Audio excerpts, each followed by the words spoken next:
Dear Dr. Love, itago niyo lamang po ako sa pangalang Hazel, 28 anyos, mula sa Parañaque.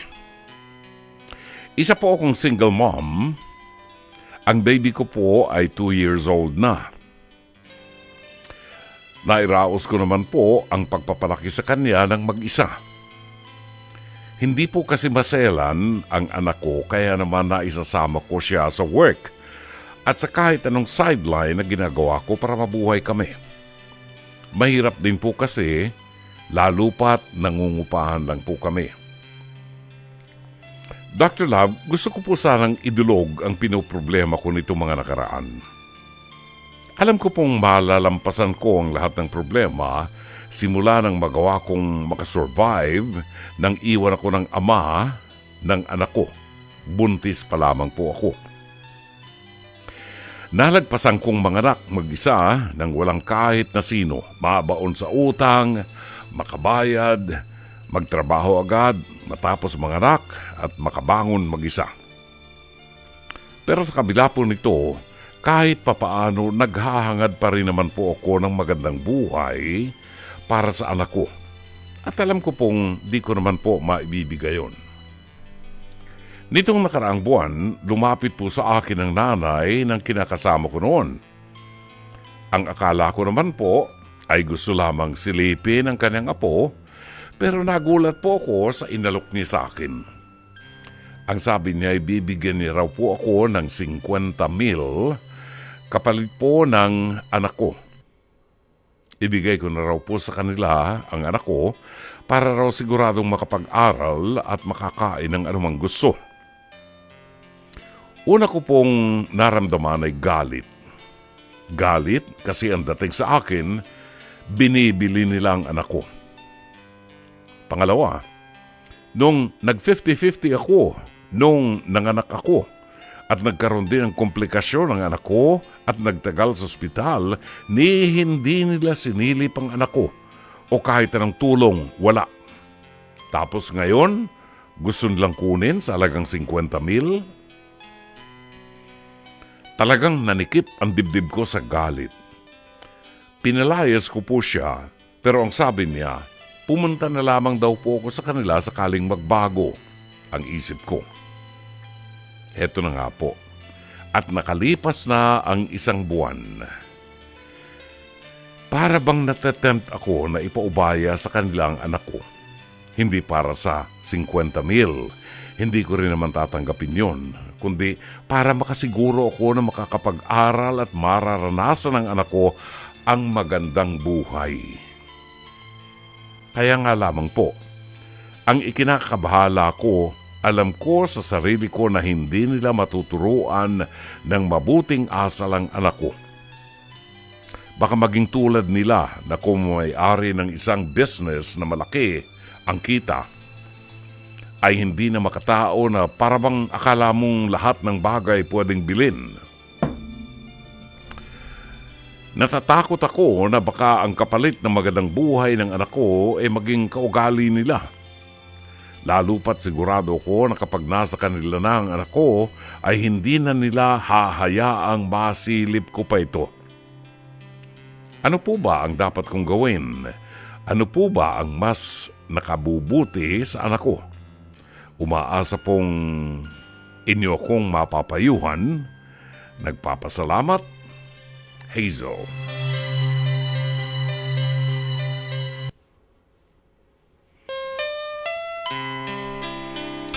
Maraming salamat, Hazel ng Parañaque. Very typical ang storya. Hindi mo na ikwento sa akin, Hazel, kung ilang kayo magkakapatid, kumusta ang pamilya mo, ikaw ba itinapon na ng pamilya mo, tag-iisa ka na lamang, o ikaw ba may relasyon pa sa iyong pamilya? Sa mga sitwasyon katulad nito, Hazel, ang unang tinatakbuhan natin ay ang pamilya natin. Ngayon, kung siguro kung ikaw ay may nagawang masama sa pamilya mo at medyo nainis sa iyong pamilya mo, kasi nga, nagdesisyon ka na makitsorba-tsorba sa isang lalaki na hindi mo naman asawa, hanggang sa nabuntis ka, baka nagalit sa'yo. So, ang solution dyan ay aminin ang kasalanan, pagkakamali, at humingi ng tawad at bigyan ng panibagong pagkakataon. Walang ibang makauunawa sa'yo kung hindi ang mga magulang mo at mga kapatid mo. Now, 28 anyos ka pa lang, Hazel. Malawak pa ang kinabukasan para sa iyo at sa anak mo. Huwag ka mawala ng pag-asa. Sa klase ng mundo natin ngayon, hindi pwedeng paupo-upo lamang tayo at umasa tayo sa gobyerno natin. Marami tayong mga politikong unang ninanakao ang pera ng bayan bago mapunta sa atin. May mga politikong convicted na nagnakaw ng pera ng bayan. Ngayon nakapwesto na naman ang mga demonyo. At nagnanakaw na naman siguro. Only in the Philippines. Kasi naman ang mga botante natin, sabi nga ni Jose Rizal, hindi nakatatakot na tayo ay pasukin ng taga-ibang bansa. Ang nakatatakot ay ang mga Pilipinong ayaw gamitin ang utak sa paghalal ng mga kandidato. Hindi ba nakakaya yan? Yan, nakakaya yan talaga. Alam niyo, naaalala ko si Senator Miriam Defensor Santiago. Sa mga panahon ngayon, hinahanap ko yung mga klase ng politikong katulad ni na Senator Miriam Defensor Santiago, Jovito Salonga, si Sumulong, ayan, Rodriguez, Isidro Rodriguez. Dami. Silang pinakamalaking kinuha eh. Ay, maraming nagawa yung mga yan. Itong mga nakaupo ngayon dito, yung isang kalbo, paiyak-iyak pa nung matanggal sa Senate presidency yung isang Senate president, umiiyak. I'm sorry, hindi ko na ipasa yun, hindi ko na panalo yung laban natin. Umiiyak. Nawawalan ka ng respeto sa ganung uri. Talaga. Respeto. May karespeto ba dyan? Pagkatapos siya palang isa sa bumoto para tanggalin yung Senate President talaga naman ito, oo. Ewan ko sa'yo, sobrang pagkaka-acting mo, dapat sa FAMAS ka. Nakala ko naman totoo yung acting mo. Yung pala naman ikaw bumoto para matanggal yung Senate President na yon. Anyway, yan ang politiko natin. Meron dyan mga ex-convict na talagang napatunayan nagnakaw ng pera ng bayan. Ayun, nakaupo na naman. So, paano tayo matutulungan ng gobyerno? Kung ang gobyerno nauubos ang pera, napupunta sa... Ay, nako. Bas-basa nawa ng Panginoon itong mga magnanakaw na ito. So, kailangan tayong magsikap. Hazel, 28 anyos ka pa. If you need to work double time, 2 works, 2 trabaho, mag-part-time ka para masuportahan ang pangailangan mo. But initially, kinakailangan bumalik ka sa pamilya mo at bayaan mong tulungan ka ng iyong pamilya, Hazel. Ang daming nagugutom ngayon sa ating bansa. At kinakailangan ang unang tumulong sa iyo ay ang iyong pamilya. Ito pang isa. Sa mga sa mga single mom, meron kayong dapat natatanggap na tulong buhat sa ating pamahalaan. Sang-ayon kay Attorney Lorna Kapunan, 1,000 pesos a month yata yan, tulong ng barangay sa mga single mothers. Dapat may makuha ka. Pero, napag-alaman ko, hindi lahat, solo parent benefits ng DSWD. Hindi lahat nakakakuha, lalo na kung hindi ka botante doon sa lugar na yon. Ibig sabihin, bago ka makakuha ng tulong sa gobyerno, kailangan botante ka para pakinabangan ka nila sa darating na eleksyon. Yung ba yun? Maka-Diyos ba yun? Mga nakikinig sa atin ngayon sa gobyerno, maka-Diyos ba yun?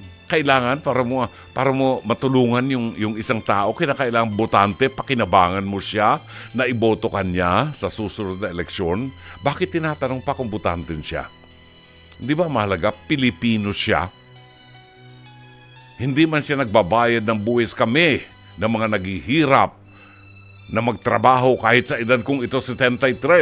Nagtatrabaho pa ako, kinukuhanan pa ako ng buwis ng gobyerno para itulong doon sa mga Pilipinong hindi kayang magtrabaho.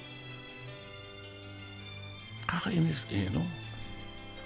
Balikan natin yung problema mo. Hindi pwede natin hindi talakayin yan kasi bahagi po yan Alam mo, natatakot ako, Hazel, na ibigay mo yung anak mo dito sa mga magulang ng lalaki na kabuntis sa'yo. Una, sa batas natin, ang kustodiya ng bata ay dapat sa ina. Kahit doon sa tatay ng bata, hindi po pwede. Hindi yan legal. Ang legal, ang kustodiya ng bata ay dapat nasa ina. So, dapat ikaw talaga ang mag-alaga. Now, pwede kang magsampa ng kaso sa batas natin para hingin sa hukuman na suportahan ng tatay ng anak mo yung bata. Kailangan suportahan yan ng tatay ng anak mo. At yung 50,000 na ino-offer sa'yo, pambili lang ng Penoy balot yan 50,000, hindi tatagal na 10 buwan yan. Magdemanda ka, humingi ka ng tulong kay Ate Percy Acosta ng ang pangalan yan? Percy Acosta ng PAO. Oo. Humingi ka ng tulong kung paano maaaring makahingi ng sustento dito sa nakabuntis sa'yo. Alam mo na yung mga magulang at kamag-anak nung nakabuntis sa'yo, walang values. So, nakasisiguro ka na pag ibinigay mo yung anak mo sa kanila, eto nakakatakot ngayon. Paano kung lumaki ang bata at mabuhay sa kasinungalingan na itinuturo nung kamag-anak ng nakabuntis sa'yo? Paano kung itanim sa isip ng bata na napakasalbahe mong ina, pinabayaan mo siya at ibinenta mo siya? Paano yon? Pag lumaki ang bata at hinanap ka at nakita ka ng bata, anong amor meron ng bata sa'yo? Di ba? So, kailangan mong magsakripisyo, kailangan mong maghirap, kailangan mong mag-work double time para masuportahan ang inyong mga pangailangan. Huwag mong ikatakot na maghirap kayo. Maraming mahirap dito sa atin kasama ko. Naghihirap din ako. Pero manalig ka sa tulong ng Diyos. Ipagkatiwala mo sa Diyos at magtrabaho ka, magbanat ka ng buto. Kunin mo lahat ng mga karapatan mo na ibinibigay ng gobyerno, yung solo parent. Kunin mo yon at hingin mo sa gobyerno, sa hukuman natin na suportahan ng nakabuntis sa iyo ang iyong anak. But you need to work and believe that God will provide. God will provide, pero kailangan magtrabaho tayo. Patunayan mo na kaya mong magubad ng panty para makipagtalik sa isang lalaki minahal mo kahit hindi kasal.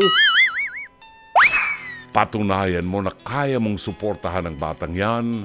Palakihin kasama mo, yan na lamang ang tanging kayamanan mo. Yan na lamang ang gem sa buhay mo na makakasama mo sa hirap at ginhawa. Ilang taon na rin yan, and I tell you, kapag yan ay binigay mo sa magulang nung nakabuntis sa iyo, ewan ko kung paano ka makatulog sa gabi. Sana'y natulungan ka ng palatuntunan ito. As always, Dr. Love.